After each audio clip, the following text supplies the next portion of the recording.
रोज सुबह शाम मेरा सनद रिश्ते तू अज़ला मकाम। আল্লাহ বলেন, হে মানব জাতি তোমরা ফকির, আমি আল্লাহ হলাম প্রশংসিত ধনী। ওরে আল্লাহর বান্দা, এবার আমাকে বলেন সাহায্য নিতে হবে কি হবে না? কার থেকে নেওয়া উচিত? আপনি আল্লাহর থেকে নিবেন, আমি অর্ডার দিচ্ছি না, উচিত কার থেকে? আল্লাহর থেকে নেওয়া উচিত। আমাকে একটা জবাব দেন, আপনাদের মধ্যে সবার জানা থাকলে বলেন, আমার রাসূল থেকে দামি কোন পীর সাহেব আছে নাকি? আমার নবীজির হায়াত কত? 63 বছর হায়াতে আমার নবীর কখনো কিছু প্রয়োজন হতো নি? আমার নবীর কোনো কিছু প্রয়োজন হলে বলো বাঙালি চালাক মুসলমান, আমার নবীর প্রয়োজনের জন্য কোন মাজারে গিয়া চাইতে? আইয়ুব নবীর মাজারে, ঈসা নবীর মাজারে, কার কাছে চাইতে? কাছে যদি নবী ওয়াত্তিন ওয়াজ্জাইতুন وطور سينين وهذا البلد الأمين لقد خلقنا الإنسان في أحسن تقويم। মানুষ এত বড় সুন্দর, আসমানটাও এত সুন্দর না মানুষ যে পরিমাণ সুন্দর, জমিনটাও এত সুন্দর না মানুষ যে পরিমাণ সুন্দর। আল্লাহর বান্দা স্ত্রীর সাথে হাসি তামাশা করতে গিয়ে বলে, ও স্ত্রী তুমি কেমন সুন্দর জানো? বলে, আমি এমন সুন্দর, আমার মতো মোটামুটি এলাকার মধ্যে সুন্দরী আর কেউ নাই। স্বামী ডাক দিয়া কয়, ও বিবি তুমি আমার কাছে চাঁদের থেকেও বড় সুন্দরী। স্ত্রী বলে, এটা তো হতে পারে না। বলে, আমার কথা 100-তে 100 কনফার্ম করে দিলাম, কোনো সন্দেহ নাই, তুমি চাঁদের থেকেও আমার কাছে বড় সুন্দরী। স্ত্রী বলে, তোমার কথাটা ঠিক নয়। বলে, আমার কথায় যদি আমি হেরে যাই তো তুমি 3 তালাক। পুরুষের কাছে পুঁজিটা ছাড়া আর কি আছে? দিয়ে দিছি, যাও। মাথা গরম হয়ে গেল। তালাক দেওয়ার আগে গরম ছিল না, দেওয়ার পরে গরম। দিয়েই বলে মাথা গরম, হুজুর কি করলাম জানি না, ফতোয়া দেন। ফতোয়ার জন্য যখন চলে গেল আলেম ওলামাদের কাছে, আলেম ওলামারা বলে, চাঁদের থেকে তোমার স্ত্রী সুন্দর হতে পারে না, তো তোমার বিবি তালাক হয়ে গেছে। মনটা বেজার করে যখন রওনা, প্রতিমধ্যে আল্লাহর এক গোলাম ইমামুল মুসলিমিন ইমামে আযম আবু হানিফা রাহমাতুল্লাহি আলাইহির সাথে মোলাকাত। কি হয়েছে চাচা? বলে, এই হালাত। বলে, চলেন আবার তাদের আলেমদের কাছে যাই, দেখিনি আরেকটু গবেষণা করে কিছু বের করা যায়নি। ইমামে আযম গিয়ে বললেন, কি ফতোয়া দিলেন উলামায়ে হযরত? বলে, তালাক হয়ে গেছে। বলে, আমি একটু দেখি। কিছুক্ষণ নজর করে কোরআন সুন্নাহর ভিতরে হঠাৎ করে বলেন, চাচা যান, আমি কোরআনের আয়াত দিয়ে দলিল দিব যে আপনার স্ত্রী তালাক হয় নাই। এর নাম ইমামে আযম আবু হানিফা। আজ এই ইমামে আযমকে নিয়ে রাবারের মতো টানাটানি উম্মতে মুহাম্মদীর মাঝে। কেমন টানাটানি?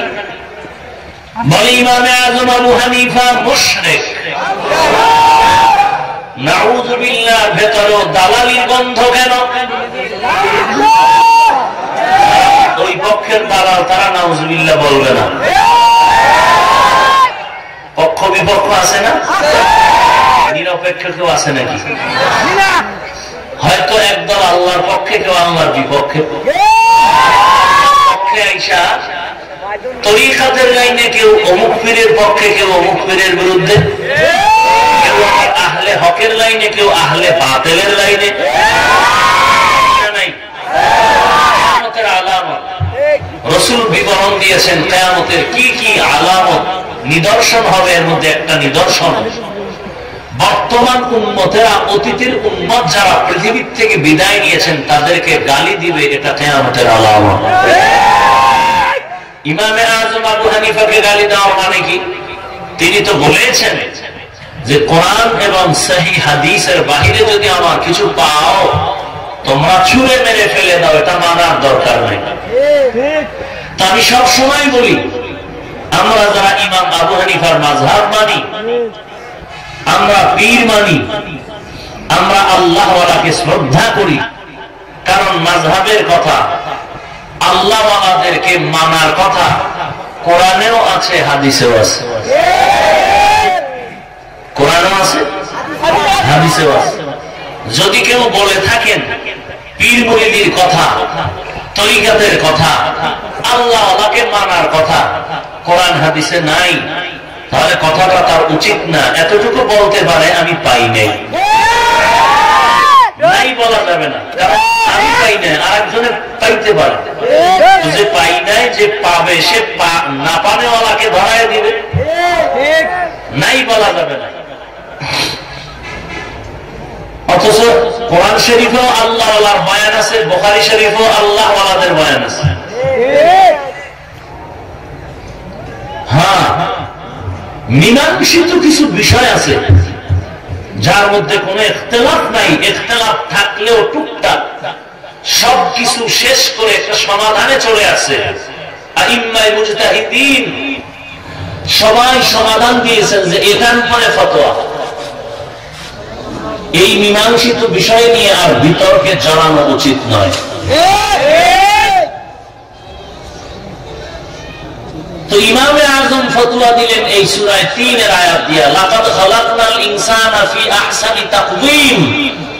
আল্লাহ চার জিনিসের শপথ করে বলছেন, ইনসানকে এত সুন্দর করে আমি সৃষ্টি করেছি, আর কাউকে সৃষ্টি এত সুন্দর করিনি। আসমানের বেলায় আল্লাহ বলেননি অনেক সুন্দর, শুধু মানুষের বেলায় বলছেন তোমরা সব থেকে বেশি সুন্দর। লাকাদ জানাল বিলাদ ওয়া মান আলাইহা ইমামুল মুসলিমিন আবু হানিফা। আবু হানিফা বুদ ইমামে বাসফা, আসরাজে উম্মতানে মুস্তাফা। আল্লাহ তাআলা বলেন, হে গোলাম, তুমি মানুষ বড় দামি এবং বড় সুন্দর, তোমাদের মতো দামি কেউ নাই, তোমাদের মতো সুন্দর জমিনের মধ্যে কেউ নাই। কিভাবে তোমরা এত দামি হয়েছে? তোমাদের শক্তি বেশি? না না, তোমাদের শক্তি নাই। আল্লাহ বলেন, ওয়া খুলিকাল ইনসানু যায়ীফা। আমি ইনসানকে সৃষ্টি করেছি বড় দুর্বল। মানুষের মতো যেমন দামি কেউ নাই, আবার এই মানুষের মতো দুর্বল কেউ নাই। এই মানুষ, তুমি কেমন দুর্বল? তুমি খানার বেলায় দুর্বল, চলাফেরার বেলায় দুর্বল, কথা বলার বেলায় দুর্বল, মেধার বেলায় তুমি দুর্বল।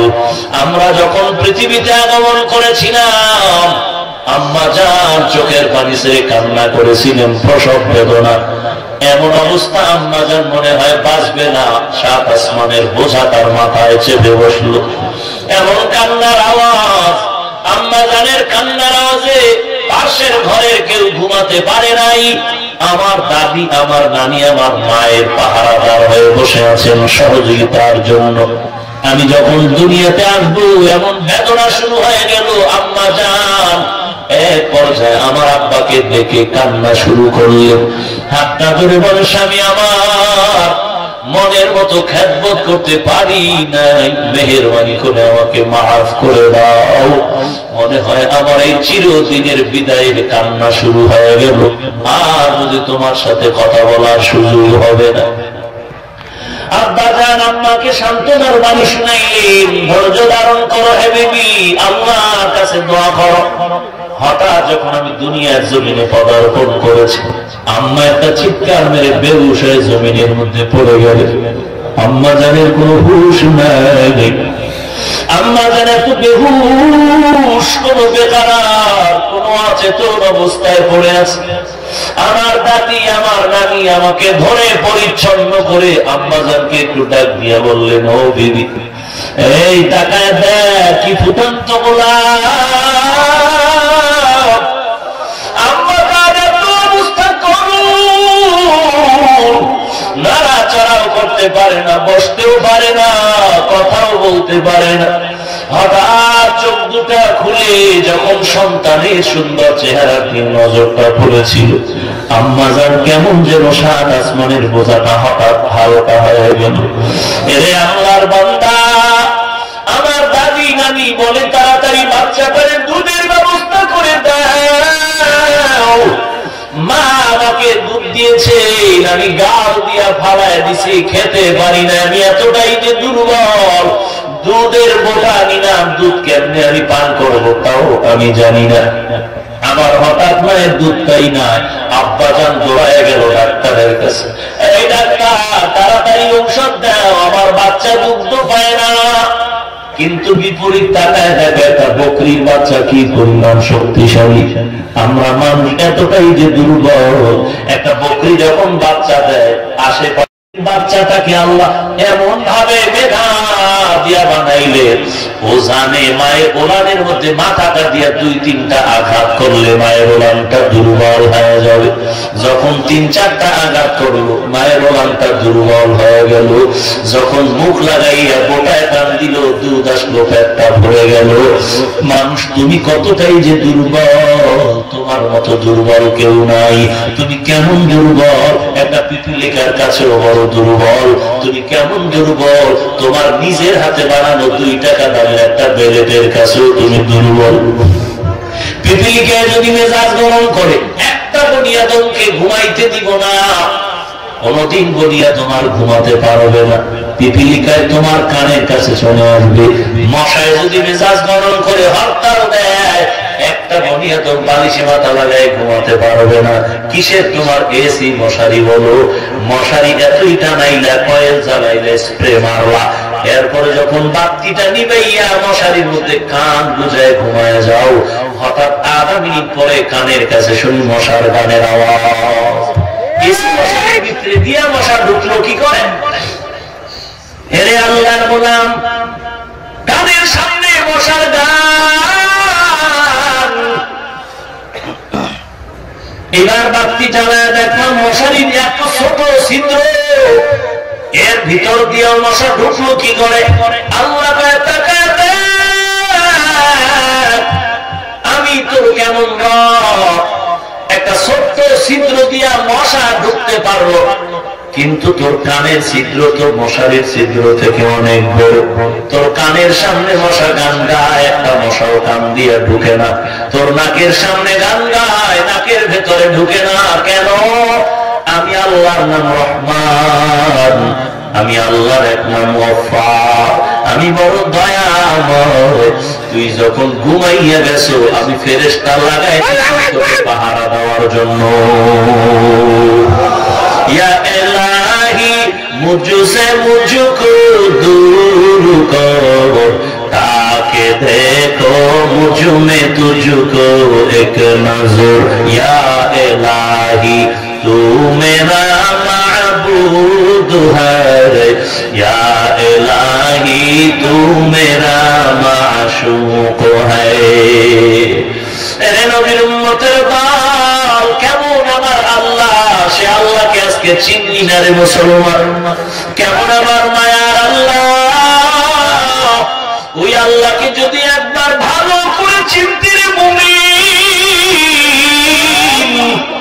ওই আল্লাহ দেওয়া আসমান, ওই আল্লাহ দেওয়া জমিন, আল্লাহ দেওয়া বাতাস, আল্লাহ দেওয়া পানি, আল্লাহ দেওয়া সূর্যের আলো, চাঁদের আলো, আল্লাহ দেওয়া জমিনের ফসল সব তুমি খাইতেছো। আল্লাহ যদি কইতো সূর্যের আলো যদি নেও মাসে 5 টাকা করে দেওয়া লাগবে, বড় লোকের গোষ্ঠীও দুনিয়াতে বেঁচে থাকার কোন সুযোগ ছিল না।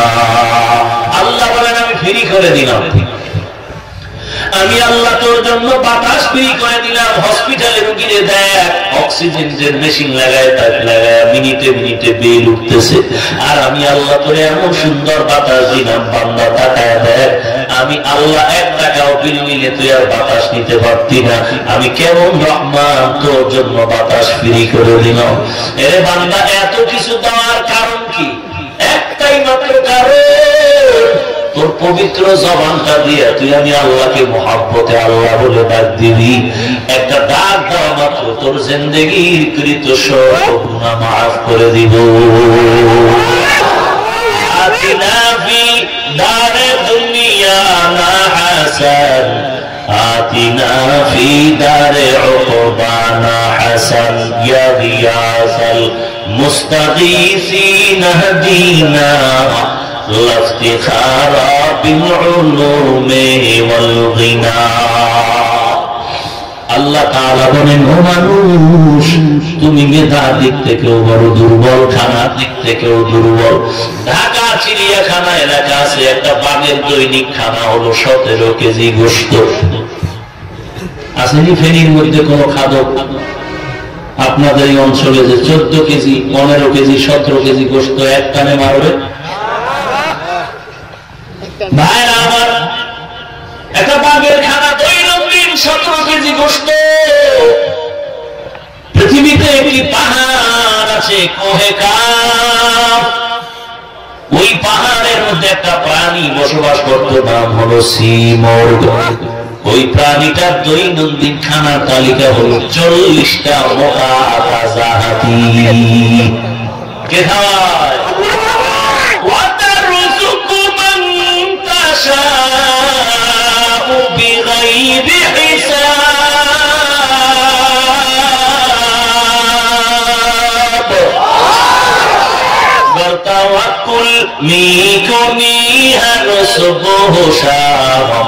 میرا ساند رزق تو از لامتام جز باحت چی زمقا از انسو جا فضل او عامست در جملہ جہاں رزق دینے والا کے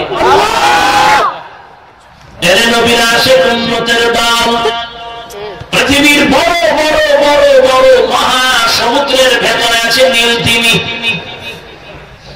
এক একটা নীল তিমির দৈনন্দিন খানা তালিকায় লেখা আছে 1000 কেজির উপরে চিংড়ি মাছ। এরকম একটা মাছ আছে সাগরে? একটা মাছ না আরো বেশি? কোন মাছ না খাইয়া মরে নাই, বাঙালি মারছে, মানুষ মেরেছে, মাছ না খেয়ে মরে। এর নবীর আশিক পয়গম্বর সুলাইমান আলা নবিয়িনা আলাইহিস সালাতু ওয়াস সালাম আল্লাহর কাছে আরজি পেশ করলেন, আল্লাহ আমি চাই গোটা মাখলুকাতের জন্য একটু খানার আয়োজন করতে করো। বিশাল আয়োজন করলেন। দুপুর বেলা সমুদ্রের একটা মাছ এসে বলে, নবী গো যা তৈরি করছেন আমার এক লোকমাও হবে না। সুলাইমা দাদে মুলকো সরওয়ারি শুদমতি খাতে মশদে ওয়াপুরি। পয়গম্বর সুলাইমান সিজদায় পড়ে কান্না শুরু করলেন, হে মালিক, একটা মাছের খানা আমি দিতে যদি না পারি, তুমি কিভাবে রিজিক দিতেছো? হাজারো কোটি মাছকে খানা দিচ্ছ, তোমার মতো রাজ্জাক আর কেউ নাই। ও আল্লাহ, নিজে নিয়ত করেছিলাম, মেহেরবানি করে তুমি আমাকে মাফ করে দাও, আমার দ্বারা সম্ভব হবে না। আসলেই তুমি হাকিকতে বড় রাজ্জাক। তো খানার দিক থেকে মানুষ বড় দুর্বল, মেধার দিক থেকে বড় দুর্বল। ইঞ্জিনিয়ার সাহেব বিল্ডিং করেছে, দামি এক ইঞ্জিনিয়ার এসে বলে বিল্ডিং এর মেয়াদ কত? বলে 50, বলে 3 বছর পরে ভাঙবে। রুমগুলো মাপ দিয়ে আঁকা বাঁকা হয়েছে। এক ইঞ্জিনিয়ার কাজ করে আর এক উপরের ইঞ্জিনিয়ার এসে ভুল ধরে জায়গা। কিন্তু টাকায় দেয় মৌ পোকা কি সুন্দর একটা বিল্ডিং বানাইছে গাছের ডালে। এমন সুন্দর মধু পোকা বাসা বানাইলো, বিল্ডিং করলো। 10 থেকে 15-20 কেজি মধু বিল্ডিং এর রুমের মধ্যে জমা আছে। প্রত্যেকটা মধুর বোতলের মুখ খোলা, নিচের দিকে এক ফোঁটা মধু পড়ে যায় না। টাকার মধ্যে বেডরুম আলাদা, ড্রয়িং রুম, ডাইনিং আলাদা, বাথরুম আলাদা, মধু রাখার জায়গাও আলাদা। আমেরিকার মৌ পোকার বাসা, বাংলাদেশের মৌ পোকার বাসা এক জায়গায় করে দেখো। একটা চুল ফালায় দেখো, এক বিন্দু কোনো কামরায় রুমের মাঝে ব্যবধান নাই। ওই যে 20 কেজি মধু সহ ডালার সাথে ঝুলে আছে, একটা হাসি দিয়ে কোনো বাধাও নাই।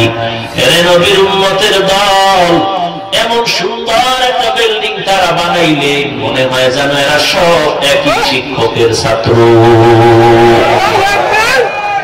বাবুই পাখির দিকে তাকাও বা চড়ুই পাখির দিকে তাকাও, তাল গাছের মধ্যে কি সুন্দর বাসা বেঁধে তারা বসবাস করে।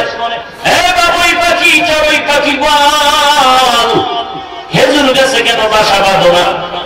তুমি নারিকেল গাছে কেন বাসা বাঁধো না? বলে আমরা জানি এই জমিনের মধ্যে মানুষের গুনার কারণে কত আকাম, কত ঘূর্ণিঝড় আসবে। আর ওই মারাত্মক ঘূর্ণিঝড়ে সহসায় সব গাছগুলো ভেঙ্গে ভেঙ্গে চুরমার হয়ে যাবে, তাল গাছ সহসায় ভাঙবে না। আমাদের নিরাপত্তার জন্য, আত্মরক্ষার জন্য আমরা আগের থেকেই রেডি হয়ে আছি। কিন্তু মানুষ কত দুর্বল। জমিনের মধ্যে ভূমিকম্প হওয়ার 1 ঘন্টা আগে যেন টের পাওয়া যায়, তাহলে ভূমিকম্প মানুষের ক্ষতি করতে পারবে না। গবেষণা করিয়া মেধা খাটাইয়া মেশিন বানাইলো, যখন ভূমিকম্প শুরু হয়ে গেল মেশিন শুদ্ধ শেষ হয়ে গেল। কি 1 ঘন্টা 1/2 ঘন্টা মেশিন তৈরি হয় না যে কখন ভূমিকম্প হলো। এর মানুষ তুমি বড়ই দুর্বল। তবে তোমার এত দাম কেন? এত দাম একমাত্র কারণ, তোমার এত দাম হওয়ার কারণ তুমি বড় দুর্বল। আর দুর্বলতাটাই হলো সম্মান আর মহব্বতের কারণ। আমাদের আপনাদের ঘরে ছোট ছোট বাচ্চা আসেনি? বড় ছেলের দিকে মেয়ের দিকে মা বাবায় নজর করে, বলে বাবুর দিকে নজর রাখিস। স্ত্রী স্বামীকে বলে বাচ্চার দিকে নজর রাখো, সতর্ক দৃষ্টি রাখো। স্বামী স্ত্রীকে বলে বাচ্চার দিকে সতর্ক দৃষ্টি রাখো। সবাই বাচ্চার দিকে নজর রাখতে বলে কেন? বাচ্চা বড় ডাকাত, সন্ত্রাসী। তাহলে বাচ্চার দিকে কেন নজর? সবার একই নজর।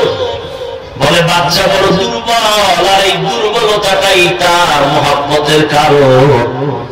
আল্লাহ বলেন মানুষ তুমি এতটাই যে দুর্বল, আমি আল্লাহ তোমাকে এই দুর্বলতার কারণে বড় মায়া করি। এই মায়ার কারণে সবার উপরে তোমার সম্মান বাড়ায় দিয়েছি। তোমার সামনে একটা পিপিলিকা শক্তিশালী, মশা শক্তিশালী, একটা কুকুর শক্তিশালী। আমি আল্লাহর অর্ডার হয়ে গেল, এই বাঘ তোর মেজাজটা বড় গরম, কিন্তু আমার মুমিনের সাথে বেয়াদবি করবি না। বাঘ আল্লাহর কাছে মোনাজাত করে, আরজি পেশ করে, আল্লাহ কোন মুমিনের সামনে যদি হঠাৎ দাঁড়ায় যায়, মেজাজটা তুমি কুদরতি ভাবে ঠান্ডা করে দিও। বনি আদমের সাথে যেন বেয়াদবি না হয়। একটা গাভী ও যদি চ্যালেঞ্জ করে বনি আদমের দুধ তো দিবই না, বোনাস দিব একটা লাথি। পৃথিবীর কোন মানুষ আর ওই গাভীর থেকে দুধ নিতে পারবে না। আল্লাহ বলেন এই গাভী সাবধান, আমার বান্দাদের তুই গোলাম। আমার বান্দা যেন কখনো তোর দ্বারা কষ্ট না পায়। আল্লাহর ইবাদত মানতে গিয়ে গাভী সব বিসর্জন দিয়া দিল। একটা বাচ্চাওয়ালা গাভী, তুমি হাল চাষ করাইলা সারাটা দিন মাঠের মধ্যে, ওই লাঙ্গল আর জোয়ার কাঁধে নিয়া ঘা হয়ে গেল। তুমি সময় সময় নাস্তা করলা, খানা খাইলা, গাভীটারে কিছুই দিলা না। তুমি বৃষ্টির সময় ছাতা দিয়া বৃষ্টি ফিরাইলা, গাভীটা বৃষ্টি আর রৌদ্র পড়লো। বাচ্চার সাথে মায়ের কোনো দেখা নাই, খানা নাই। সন্ধ্যা বেলা গাভীটারে যখন তুমি ঘরের দিকে নিয়ে যাও, বাচ্চাটা গাভীটারে দেখে একটা মা কয়া চিৎকার দিয়ে সামনে হাজির। মায়ের দুধ পান করবে, দেখে দুধ নাই, যাও একটু পাবে, তুমি আবার ধাক্কা দিয়া বাচ্চাটার গলায় রশি লাগাইয়া আলাদা খুঁটির সাথে বেঁধে রেখেছো। গাভীটারে আর একটা দূরে 20 হাত দূরে খুঁটির সাথে বেঁধে রেখেছো। শীতের রাতে গাভী সারাটা দিন হাল চাষ করেছে, বড় কষ্ট। তুমি ঘরের মধ্যে গিয়া ল্যাপ কম্বল গায়ে দিয়া ঘুমাও, মশারি টানায় ঘুমাও, কিন্তু গাভীটা সারাদিন হাল চাষ করে শরীর ব্যথা হয়ে গেছে, একটু পা বাঁকা করে মাটিতে শুইবে। যখন মাটিতে পিঠটা লাগাই দিল, মাটির ঠান্ডা সহ্য করতে না পেরে দাঁড়ায় গেল। আবার যাও দাঁড়ায় দাঁড়ায় একটু চিন্তা করে আরাম করবে, তাও পারে না, মশা আর মশা। এরে বনি আদম তুই কুসুন্দর, আরামের ঘুম দিলি মশারি টানায় কম্বল গায়ে দিয়া, আমি আল্লাহ এই গাভীটারে তোর কিভাবে গোলাম বানায় দিলাম। রাতের গভীর যখন হয়, বাচ্চাটা মায়ের দিকে তাকায় কান্নার আওয়াজ দিয়া বলে, রে মা সারাটা দিন এক ফোঁটা দুধ দাও নাই, ক্ষুধা যন্ত্রণা সহ্য করতে পারি না। গাভীটা বলতে থাকে, রে বাচ্চা অপেক্ষা কর, বনি আদমদের জন্য আমাদের বানাইছে আল্লাহ, খাওয়াবে, ওরা খাওয়ার পরে যা থাকবে তুই খাইয়া তারপরে জীবন বাঁচাবি। সকাল হয়ে গেল, তুমি গাভীর থেকে 20 কেজি দুধ নিয়ে চলে গেল, বাচ্চাটারে দিলা না।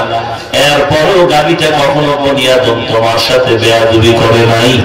আর তুমি যদি ওই গাভীর কষ্টের বিসর্জনের দুধ পান করিয়া শরীরের ভিটামিন যোগাইয়া যদি আল্লাহরে সেজদা না দিয়া বড় আল্লাহর বিরোধিতা করো, আমি আল্লাহ তোর মতো মানুষটাকে জাহান্নামে না দিয়া কোন রাস্তা না। এরে বান্দা, তুমি এতটাই যে দুর্বল, তুমি একা হাঁটতে দুর্বল, খাইতে দুর্বল, চলাফেরায় তুমি দুর্বল। এবার আমাকে একটা রেজাল্ট দেন, এতক্ষণ আলোচনার দ্বারা কি বুঝলেন? কোন মানুষ যদি বলে আমার টাকা পয়সা বাড়ি গাড়ি সব আছে, আমি কারো সহযোগিতা ছাড়া একা একাই চলে যাব, বলেন আপনারা জ্ঞান খাটায় পারবে কি? শুধু ওই দুনিয়াতে নয়, আখিরাতেও কেউ একা একা চলা সম্ভব না।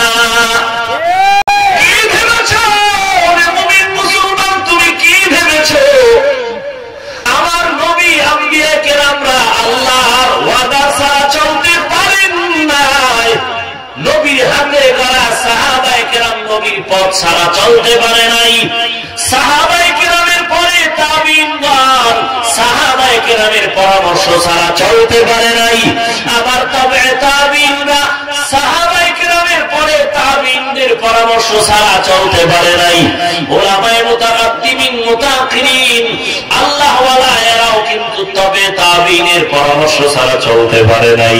অতএব তুমি আখিরাতের লাইনে যদি একা একা চলতে চাও, তোমার পেছনে দুই দল শয়তান লাগা আছে, মিনাল জিন্নাতি ওয়ান নাস, জিন শয়তান আর মানুষ শয়তান।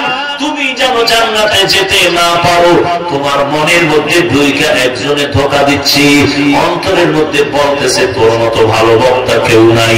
এই এক অহংকারী কবিরা গুনাহ দিলের মধ্যে ওয়াসওয়াসা দিয়ে ঢুকাইল শয়তান, আমার মতো বড় বক্তা কেউ নাই, ভাবার নাম কবিরা গুনাহ, অন্যরা সবাই আমার ছোট, এই ধারণা দিলে আসলেই তো কবিরা গুনাহ।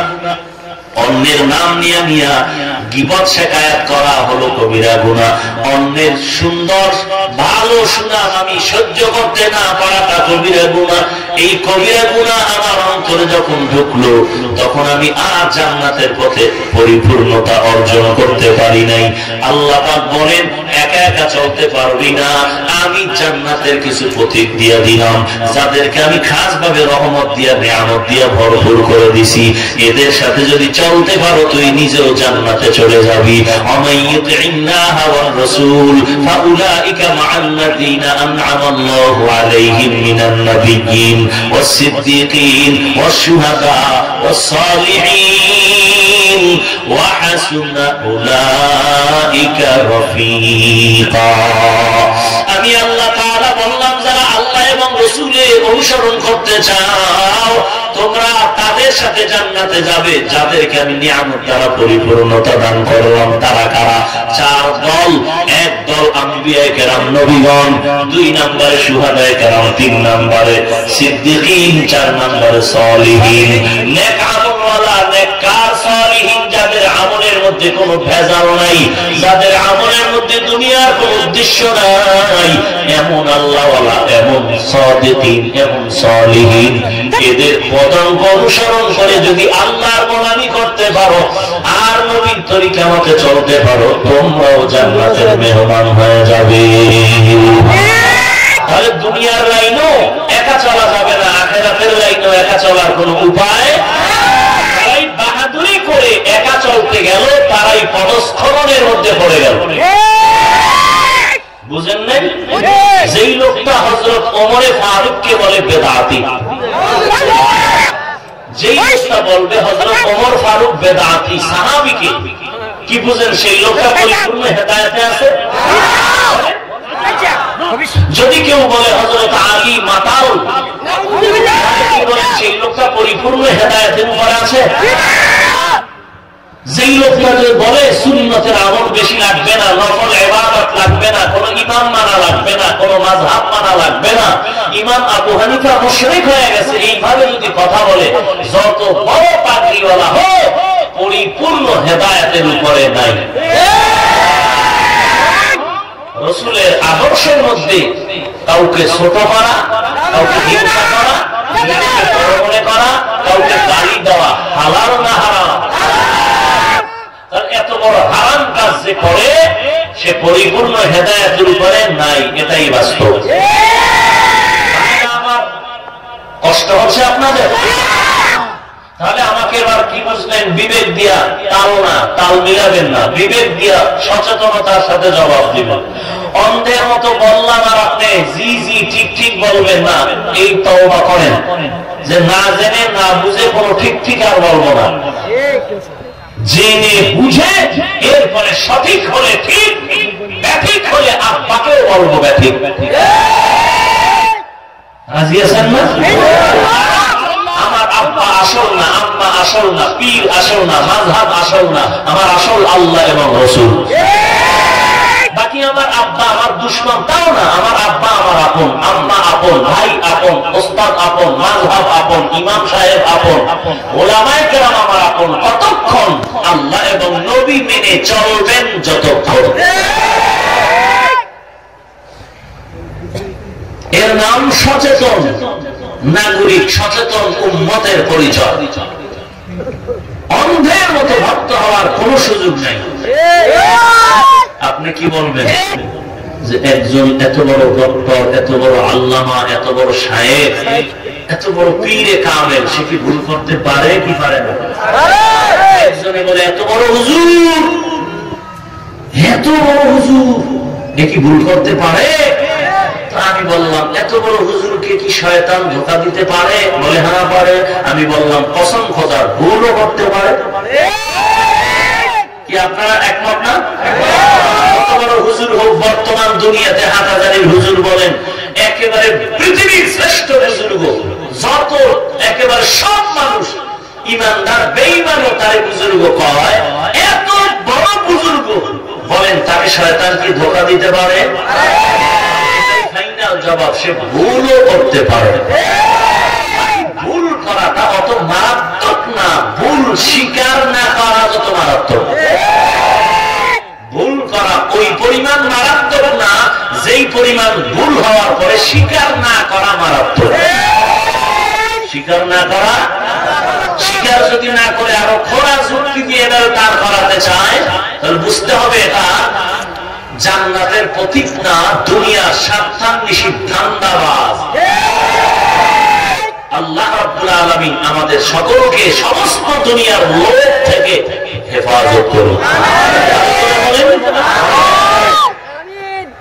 আর একটা কথা, আমার এখানে বহু যুবক দেখতে পাচ্ছি। ও যুবক ভাই, আপনার পায়ে হাত দিলে যদি আপনি সরাসরি দিতে বলেন আসেন। বাকি চূড়ান্ত বিনয়ের সাথে বলতে চাই, বাংলাদেশের গণ্ডির মধ্যে থাকেন, পৃথিবীর সমস্ত দিক নজর রেখে আপনারা এই আমার আধ্যাত্মা রক্ষা করবেন আপনার জিন্দেগীর কল্যাণের জন্য। সেটা হলো, যদি কোনো বান্দাকে দেখেন ওই লোকটা আলেম, চাই ছোট হোক বড় হোক, চিহ্নিত অপরিচিত, হক লাইনে হোক আর বাতিল লাইনে হোক, যদি দেখেন সে আলেম, অন্তত আপনারা যারা আলেম না তারা তার ব্যাপারে একটা কথা লিখবেনও না, খারাপ লাইনে তার বিষয়ে কিছু বলবেনও না, কিছু বলবেনও না, কিছু লিখবেনও না। আর দ্বিতীয়, আমাকে আপনারা জবাব দেন, এখানে হাজারো যুবকরা একটু বলেন তো, আপনি যদি হাটহাজারীর হুজুরের বিরুদ্ধে কিছু বলেন বা লেখেন, বিবেক দিয়ে আল্লাহর মহব্বতে বলছে, আপনি জবাব দেন, আপনার এই সমালোচনার দ্বারা হাটহাজারীর হুজুরের কি পরিমাণ ক্ষতি হবে? হবে? তাহলে আপনার সমালোচনার মানে কি? আপনি যদি চরমনের সমালোচনা করেন, তাবলীগের সমালোচনা করেন, কওমি মাদ্রাসার সমালোচনা করেন, কোন আলেমের সমালোচনা করেন, তাতে আপনার দ্বারা তাদের সমালোচনা করলে কি ক্ষতি হবে তাবলীগের? মাঝখান থেকে আপনি কেন খামোখা কবিরা গুনাহ আমলনামায় জমা করতেছেন? আপনি না মুসলমান? আপনি না তওবার দরজায় ঢুকতেছেন? আপনারা জান্নাত চান? তো জান্নাত চাইলে তো আপনি গুনাহ তো করবেনই না, বরং এমন একটা আমল করে যান যে আমলটা আল্লাহর কাছে পেশ করলে জান্নাতের দরজা খুলে যাবে। বরং যুবক ভাই, আপনি অবশ্যই বেকার না, আপনার কোনো না কোনো একটা কাজ আছে, লেখাপড়া আছে, বা আপনার কোনো কর্ম আছে, আপনি সেই লেখাপড়াটা সুন্দরভাবে করেন, কর্ম করেন, আর আলেম দেখলে পারলে দোয়া নিবেন, না পারলে নাই, একটা সালাম দিবেন, খালাস। কিন্তু বিরোধিতা করে খামোখা কবিরা গুনাহ আমলনামায় জমা করবেন না। পারবেন ইনশাআল্লাহ? বলবেন যে হুজুর অমুক হুজুর এই কথা বলে, এই কথা বলে, এক হুজুর আরেকজনকে এক কথা বলে, সেই দুই কথা বলে, আপনাকে একজন বলে, আপনিও আরেকজনকে বলেন, এগুলো কি করা যায়? আপনার কিচ্ছু করতে হবে না। আলেম যদি কিছু করে থাকেন, তাহলে এর জন্য অন্য হক্কানি ওলামায়ে কেরাম কিছু বলার থাকলে, লেখার থাকলে তারা বলবেন, তারা লিখবেন। না আলেমরাও লেখে না, বলে না, আমার আল্লাহ কি নাই? আল্লাহ নাই? এত টেনশন কেন করেন? এত টেনশন কেন করেন? আমার মহব্বতের যারা মোটামুটি আমাকে মহব্বত করে, এরা আমাকে একটু ফাঁকে ফাঁকে একটু ধাক্কা দেয়, হুজুর কিছু বলেন না কেন? আপনার এই যে অমুকে কিছু বললো, আপনি বলেন না কেন? বলেন না কেন? আজকেও জুমার মসজিদে গেলাম গুলশান, এই একই কথা। তো আমি বললাম, আমি যে বলবো কেন? যারা আমার সামনে বলে নাই, বলছে পেছনে। কোথায়? পেছনে পেছনে কেউ কারো বিরুদ্ধে কিছু করা, এটা কি মুমিনের কাজ না মুনাফিকের কাজ? মুনাফিক কি আল্লাহর প্রিয় না অপ্রিয়? আল্লাহর প্রিয় না, মুখ হাতি বান্দা না, তাহলে সে তো মুনাফিক মানেই ভেজাল। ভেজাল করবে, এটাই তো তার স্বভাব। সেই ভেজাল ভেজালে আমার তো টেনশন করার কিছু নাই। তার ভেজাল করায় যদি আমার কোনো ক্ষতি হইত, তাহলে একটু টেনশন করতাম, হায় হায় আমার ওয়াজ বন্ধ হয়ে যাইতেছে, উম্মতেরা আমার থেকে আলাদা হয়ে যাচ্ছে, তখন একটা টেনশন করতাম। উম্মত আলাদা হয় না, আলহামদুলিল্লাহ, ওয়াজও বন্ধ হয় না, আগেও যেমন চলতেছিলাম এখনো চলতেছি, তো সমস্যা কি? টেনশনের কি? বলতে দেন, তাদেরকে বলতে দেন। বলার দ্বারা রাসূলের হাদিসে তো একটা ফায়দা হবে, আমার গুনাহ তাদের আমলনামায় চলে যাবে। একটা ফায়দা হবে রাসূলের হাদিস মতে। কথা ঠিক না? তো যুবক ভাইদেরকে বলবো, এবং যারা আলেম না তাদেরকে বলবো, আলেমের বিষয় ভালো কিছু পারলে বলবেন, না হয় চুপ থাকবেন, কিন্তু বিরুদ্ধে কিছু লিখবেনও না, বলবেনও না। এটা আপনি মানলেও ভালো, না মানলেও আপনার ব্যাপার। আমি ঈমানের মহব্বতের দাবি করলাম, এটা জান্নাতে যাওয়ার একটা পথ মনে করি, এই জন্য বলে দিলাম। রাগ করলে আল্লাহর রাস্তায় ক্ষমা চেয়ে নিলাম। আল্লাহ সবাইকে হেদায়েতের দরওয়াজায় কবুল করেন। কষ্ট পাইলেন? এ ভাই, তুমি একটা ভালো বাবার সন্তান। এই যুবক, এখানে যারা সবাই কি কেউ বলবে খারাপ বাবার সন্তান? সবাই ভালো বাবা। তুমি আইয়ুব ক্লাস 8-এ পড়ো, তুমি তো জাতির একজন কর্মদার হতে চলছো। তুমি ফেসবুক যদি চালাও, তুমি উম্মতের কিছু এমন লেখা দাও, একটা হাদিস দাও, উম্মত এই হাদিসটা থেকে কিছু শিখবে। কথা ঠিক না?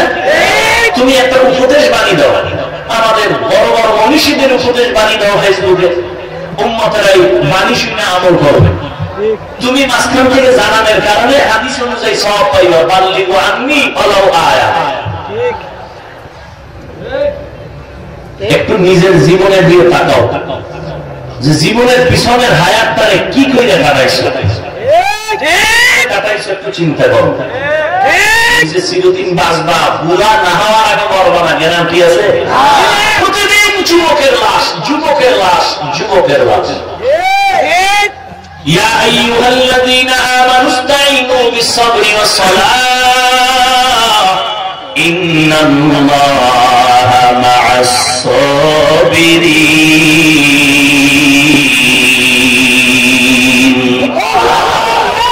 আল্লাহ তাআলা বলেন, এরে গোলাম তুমি একা একা চলতে পারবা না। তাহলে ফাইনাল আমরা এই কথায় পৌঁছে গেলাম, সহযোগিতা সকলেরই লাগবে কি লাগবে না? আমি যদি বলি কার থেকে সহযোগিতা নিবেন, সবাই দুই হাত আর দুই পা উঁচু করে বলবেন আল্লাহ থেকে নিব। কিন্তু আমি এই কথা আপনাদের জিজ্ঞাসা করব না, কারণ আল্লাহ থেকে নিব সাহায্য কথাটা যদি সত্যি বাস্তবায়ন করতেন, এই সোনার বাংলা থেকে এনজিও সুদী কারবারিরা বহু আগে পালায়া যাইত। পালায় গেছে, পালাবে কি? কত টুপিওয়ালাও তো এর মধ্যে জড়িত হয়ে আছে। হ্যাঁ, এই জন্যই কিন্তু দেখছেন ইসলাম কমপ্লিট কি একটা ধর্ম আমাদের জন্য রেখে গেলেন, এত সুন্দর ধর্ম। নবীজি বলে গেছেন দুনিয়াতে সব থেকে ভালো কে খারাপ কে? নবী জবাব দিলেন খায়রুল খিয়ারি খিয়ারুল উলামা আশারুশ শিরারি শিরারুল উলামা। সব থেকে বেশি ভালো হলো আলেম, আবার সবার থেকে বেশি খারাপ হলো আলেম। সব থেকে ভালো খারাপ আলেম আছে না? এখন ভালো কে? আলেম বলে যে আল্লাহকে ভয় করে গুনাহ থেকে বেঁচে থাকে, গুনাহের থেকে মানুষকে বাঁচায়। ও ভাই, নাচ গানে যাইও না, সিনেমা হলে যাইও না। আবার আমাদের দেশে আলেম পাওয়া গেল, সিনেমা হল দোয়া করে উদ্বোধন করছে। আমগো দেশের কথা বললাম না, আমগো বললাম এবং জানাশোনা খবর। আমগো দেশে নতুন যখন সিনেমা হল হচ্ছিল, আমগো দেশের এক হুজুর সুন্নতের লেবাস লাগায় গিয়া সিনেমা হল উদ্বোধন করছে দোয়া বইলা। বাপে জানে আর আল্লাহ জানে। সেও আলেম। তারপর আমি বলবো খারাপ আলেম হলেও অন্তত যারা আলেম না, আপনারা কিছু বলবেন না। হয়তো হক্কানি ওলামায়ে কেরাম কিছু বলার থাকলে বলবে, না হয় সব কিছু আল্লাহর উপরে ছেড়ে দেন। আপনার কবরে আপনি যাবেন, আমার কবরে আমি যাব। খামোখা আমি কেন আপনাকে গালি দিব? আপনি কেন আমাকে গালি দিয়ে গুনাহগার হবেন? এরে নবীর উম্মতের দল, তো সাহায্য লাগবে, এটাই ফাইনাল। তবে কার থেকে সাহায্য নেওয়া দরকার বিবেক দিয়ে নির্ণয় করবেন কার থেকে দরকার। গবেষণা করে যা দেখা গেল, এমন একজন থেকে সহযোগিতা নিতে হবে যার মধ্যে তিনটা কোনো দুর্বলতা নাই, তিনটা দুর্বলতা নাই। এক নাম্বার পিছুটা নাই, দুই নাম্বার যার অভাব নাই, তিন নাম্বার যার স্বার্থ নাই। এমন তিনটা অপরাধ আর দুর্বলতা যার মধ্যে নাই, তিনি তার থেকে সাহায্য নিবা। আমি এখন চেয়ারম্যান থেকে সাহায্য চাই, এমপি সাহেব থেকে চাই, আমি অমুকের থেকে সাহায্য নিতে চাই। আগে দেখো তিনটা দুর্বলতা যদি থাকে, জীবনে তোমার মনের মতো পাইবা না। দেখো এই জমিনের মধ্যে এমন একজন বান্দা খুঁজে পাওয়া যাবে কিনা যার পিছু টান নাই। আমাকে আমার ছেলে মেয়ে পেছনে টানে, আব্বু টাকা দাও, পয়সা দাও, ঘর বাড়ি দাও। আমাকে মা টানে, বাবা টানে, ছেলে মেয়ে পেছনে টানে। পৃথিবীর সমস্ত মানুষকে পেছনে টানতেছে, সবাইকে পেছনে টানে। একটা মানুষ দুনিয়াতে পাওয়া যাবে না যাকে পিছু টান নাই, পিছনে টানে না। দুই নম্বরে যার অভাব নাই। এই জমিনে একটা মানুষও পাওয়া যাবে না যার অভাব নাই, বরং যে যত বড় লোক সে তত বড় অভাবী। বড় লোক এতটাই যে অসহায়, এত বড় অভাবী। আমরা গরিবরা 100 টাকা পাইলে অভাব দূর হয়ে যায়। গরিবের সহযোগিতা ছাড়া চলতে পারে না। গরিব তার বিল্ডিংটা সুন্দর করে ঝাড়ু দেয়, তার রুম গুলো ঝাড়ু দেয়, মুছে দেয়, বাথরুম পরিষ্কার করে, লঙ্গি কাপড় ধুইয়া দেয়, খানা পাকায় দেয়, খানা আগায় দেয়, জুতাটা পর্যন্ত মুছে দেয় গরিব। এই গরিবরা যদি আজকে মেজাজ গরম করে বলে একটা বড় লোকের কাজ আর করবো না, তাহলে এক সপ্তাহের মধ্যে পুরা বাংলাদেশের বড় লোকের ঘর হবে, বিল্ডিং হবে, গরুর গোয়াল ঘর, আর নিজের জীবনটা হবে পঙ্গু। কারণ ওর বাথরুম পরিষ্কার করে লোকেরা জুলুমও করে গরিবের সাথে। বেতন কি দেয় যা হাতেও লাগে না, সেই বেতনটা নিয়ে মাস্তানি করে, গরিব চাইলে দেয় গালি। গালি দেয় না? নিজের ঈদের বাজার কমপ্লিট, কিন্তু গরিবের বেতন নাই, সন্তানের গাইদের পোশাক নাই, নিজের ছেলে মেয়ের জামা লাগে না, তারপর কিনে কিনে বোঝায়। অথচ গরিবের এক সেট লাগে, সেখানে মোটেও পায় না, বেতনটাও দেয় না। এমন সময় বেতন দেয় যেই সময় সন্তান নিয়ে বাবা বাজার করতে আর সময় নাই। এই জন্য রাসূল বলেছেন, তোমার কর্মচারীর ঘাম শুকিয়ে দেওয়ার আগে তার পারিশ্রমিক দিয়ে দাও। শ্রমিক দিবস পালন করলেই হবে না, শ্রমিকের অধিকার আদায় করে দিতে হবে। আমার দেশের শ্রমিক নারী পুরুষেরা কেন রাস্তায় আন্দোলন করবে 2000-2500 টাকা বেতনের জন্য, আর সেখানে পুলিশের লাঠি পেটা হবে কেন? যেই গার্মেন্টসের মালিক, যেই ফ্যাক্টরির মালিক কর্মচারীদের বেতন দিতে পারে না, তার গার্মেন্টস ফ্যাক্টরি বন্ধ করে দাও।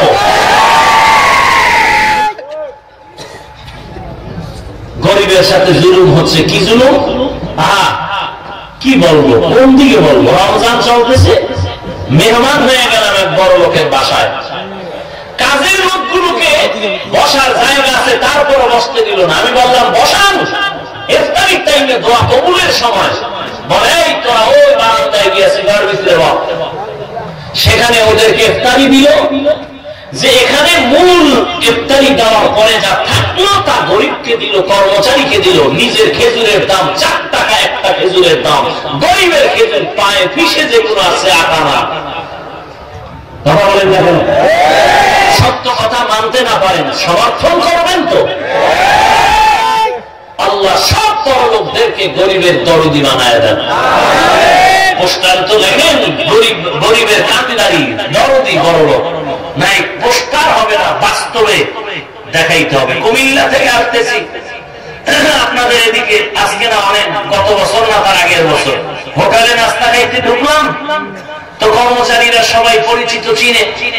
তো এক টেবিলে কক্সবাজার যাচ্ছে বড় লোকেরা কাফেলা, নারী পুরুষ সম্মিলিত পরিষদ নাস্তা করতেছে। গোল টেবিলে একটা ছোট্ট মেয়ে স্কার্ফ পরে বসে আছে, 30 হাত দূরে আর এক টেবিলে একা। কর্মচারীরা বলল, হুজুর এরা 17 রকম আইটেমের অর্ডার দিল, কিন্তু ওই মেয়েটা কাজের লোক, একটা চায়ের অর্ডার দিল। চিন্তা করলাম, দুনিয়াতে ঠাড়া বললে এদের কপালে না পড়ে যাবে, নষ্ট হলে তো এদেরটা হবে আগে। কথা ঠিক কিনা বলে? দোয়া করলাম, আকামও করবেন, বাঁচাবার জন্য ধরায় দিলে আপনি আবার গালিও দিবেন, এটা তো উচিত না। আবার সব বড় লোক কি খারাপ নাকি? আমার পরিচিত হাজার হাজার কোটিপতি ঢাকাতে আছে, তারা রমজানে হজে যায়। কই যায়? বাইতুল্লাহ যায়, ওমরায় যায়। একটা পাই পয়সা পর্যন্ত কড়ায় গন্ডায় কাগজে কলমে কমপ্লিট, ঈদের বোনাস সহ কর্মচারীদের সবকিছু দিয়া এরপরে ওমরায় যায়। একটা গরিব যেন বলতে না পারে, ওই গরিবরা বেতন না পাইলেও পায় না, এই সারের কাজ ছাড়বো না, মৃত্যু পর্যন্ত কাজ করবে। মানুষের ব্যবহার। তাহলে যে যত বড় লোক সে তত বড় অভাবী, তত বড় অসহায়। তাহলে অভাব নাই পৃথিবীতে, কেউ নাই। নাম্বার 3 বলছিলাম, যার স্বার্থ নাই পৃথিবীতে একটা মানুষ খুঁজে বের করেন, স্বার্থবিহীন। খুঁজে খুঁজে খুঁজে খুঁজে খুঁজে খুঁজে বের করে দেখছিলাম আম্মা জান, আব্বা জান। কিন্তু সোনার বাংলায় কি দেখলাম? স্বার্থের টানে আব্বা আম্মা সন্তানকে জবাই করে। তাহলে স্বার্থ সবার মধ্যে কম বেশি আছে। এই 3টা দুর্বলতা, পিছুটান, অভাব, স্বার্থ, এই 3টা দুর্বলতা নাই, তা তিনি একজন আমার আল্লাহ। আরো জোরে বলেন,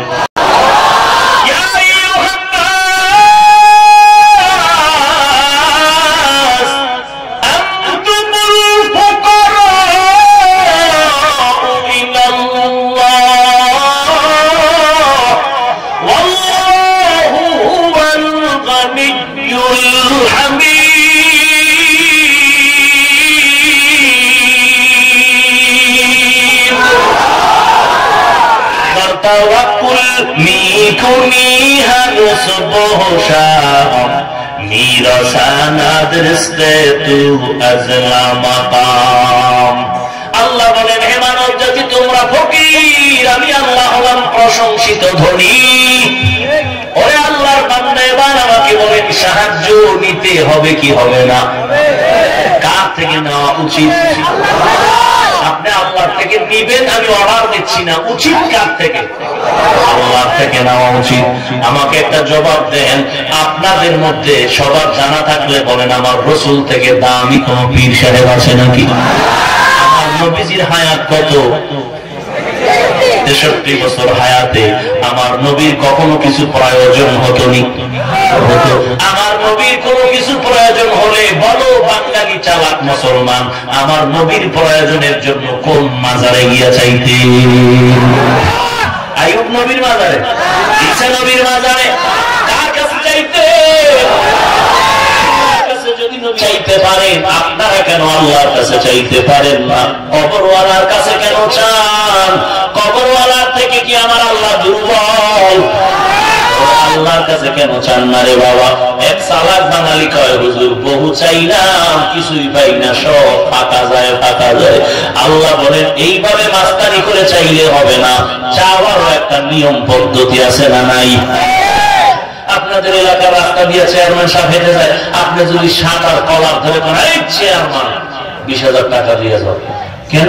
বাথরুম বাথরুম, এটা পদ্ধতি হলো?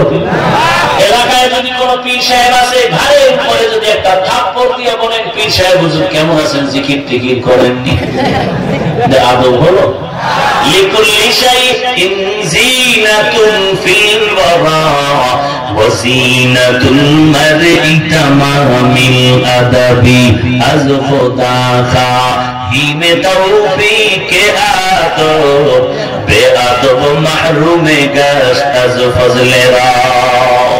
এরে নবীর উম্মতের দল, আল্লাহর নবী যদি আল্লাহর কাছে চাইতে পারেন, আমরাও চাইতে হবে। তবে পদ্ধতি হারাইয়া চাইলে পাইবা না।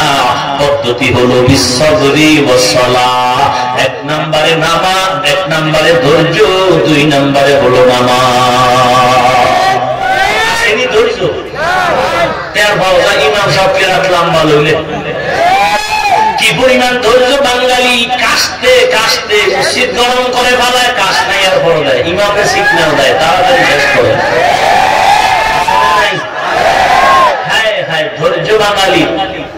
তারাবির সময় টের পাওয়া যায়, কোন রকম 4 রাকাত ফরজ করে দৌড়ায়, কেউ 8 রাকাত করে দৌড়ায়, ধৈর্য কুলায় না।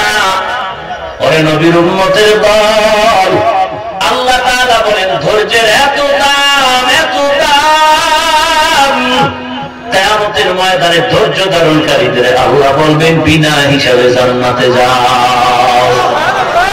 ইন্নামায়ুওয়াফাস সাবিরুনা আজরাহুম বিগাইরি হিসাব।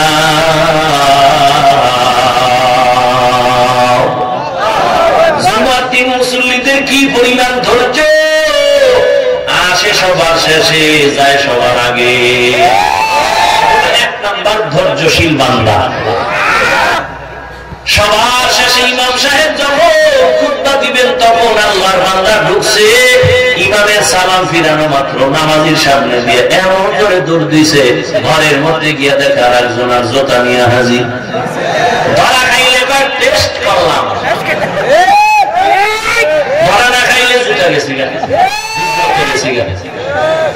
এই হলো ধৈর্য।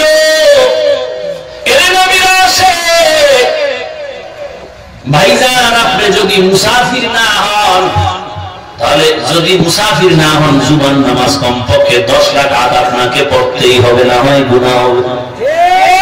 আমি কি বলবো বুঝাইতে পারি না, কারণ আমি একা।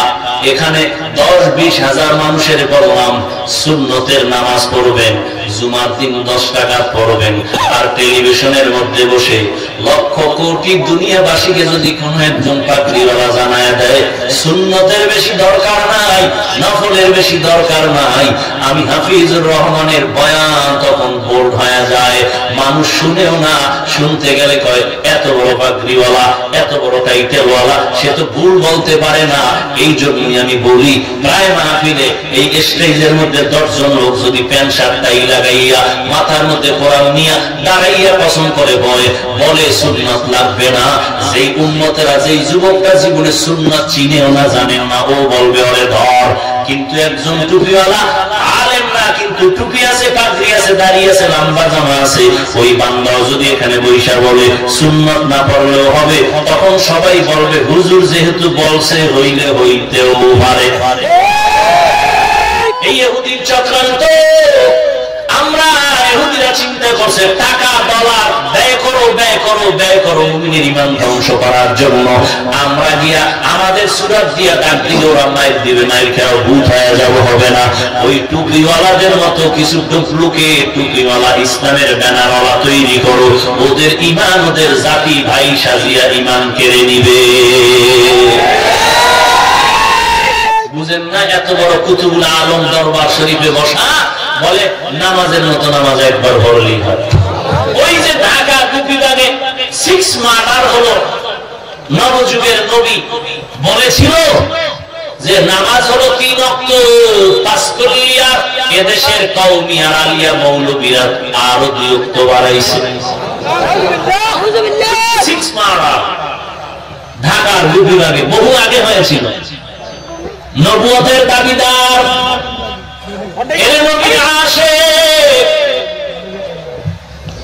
আমি আপনাদের শেষ একটা কথা বলে যাই, ও যুবক ভাই, আমার নবীর রেখে যাওয়া 23 বছরের সুন্নতের আদর্শগুলো যে আমানত রেখে গেলেন, এই সুন্নতের আমলগুলো হিন্দু ভাইয়েরা করবে এই জন্য রেখে গেলেন, খ্রিস্টানেরা করবে, ইহুদিরা করবে, আল্লাহর মুহাব্বতে বলেন কারা করবে?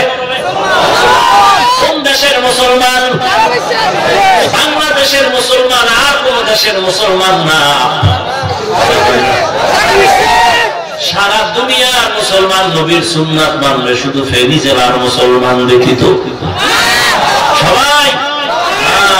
সাহসিকতার সাথে বলবেন সবাই, না পড়লেও দিল পরিষ্কার। কথা বলবেন বাহাদুরের মতো, নামাজ না পড়লেও দিল পরিষ্কার। মহা বাহাদুর নবীকে মহাসুর। ভাইরা আমার, নবীর সুন্নাত গুলো না মানলে তো সমস্যা নাই, আছে তো মানেন না কেন? মাথার চুলগুলোর মধ্যে নবীর সুন্নাত আছে না নাই? তো নবীরটা ভালো লাগলো না রে যুবক, আজকে ক্রিকেটারের সাইজে চুলটা কেন কাটলা? আজকে রাত্রেই যদি মরণ হয় আল্লাহর কাছে কি জবাব দিবে? পাও ধরে বলছি রে বাবা, তোমার মাথার চুলগুলো নবীর তরিকায় নাই কেন? নখগুলো, আঙ্গুলের নখগুলো নবীর তরিকায় নাই কেন? মদিনার পোশাকটা তোমার বডির মধ্যে নাই কেন? তুমি খানা খাইতে বসলে নবীর সুন্নত অনুযায়ী খাও না কেন? ঘুমাইতে গেলে তুমি ডান কাতে ওযু করিয়া ঘুমাও না কেন? জুতা যখন পরতে যাও নবীর তরিকায় ডান পাও ডান জুতায় আগে ঢুকাও না কেন? মসজিদে যাও না কেন? 5 বেলার নামাজ পড়ো না কেন? ওরে নবীর উম্মত, এতক্ষণ যা বললাম আমার কোন দলের আর কোন ব্যক্তির দালাল হয়ে কিছু বললাম না। মদিনার রঙে রঙিন হও, মদিনার সুন্নতের মালাটা গলায় লাগাও। এরে যুবক, তুমি বলবা হুজুর আপনাদের মতো চলা যাবে না, দরকার নাই, দরকার নাই, দরকার নাই। কেউ বললেও তুমি হুজুর হইতে যাইও না, বরং আমি তোমার মাথার বিবেকের কাছে আমি একটু প্রশ্ন রেখে বিদায় নিচ্ছি। ও যুবক ভাই, তোমার মতো যুবক ইংরেজি লাইনে লেখাপড়া করে, স্কুল কলেজে পড়ে, বলো তোমার মতো বাংলা লাইনে লেখাপড়া করেনেওয়ালা যুবক নবীর তরিকায় চুল রাখে, দাড়ি রাখে, 5 ওয়াক্ত নামাজ